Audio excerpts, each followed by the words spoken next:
आणि खरं सांगू, आज आपण मुलींना मुलांसारखं वाढवलं ना, तर त्याच्यात काय गोंधळ झालाय माहितीये?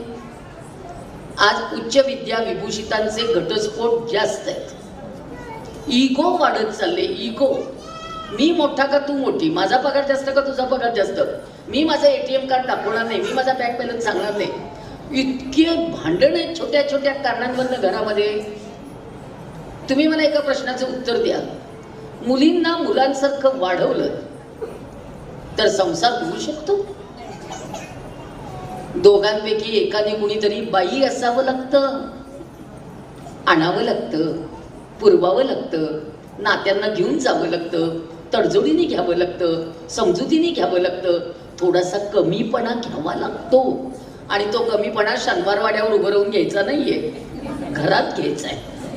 आणि सासू समोर कमीपणा घेतला म्हणून बिघडलं कुठे? आपलीच असते ती. अगं सोपं करा ग जगणं.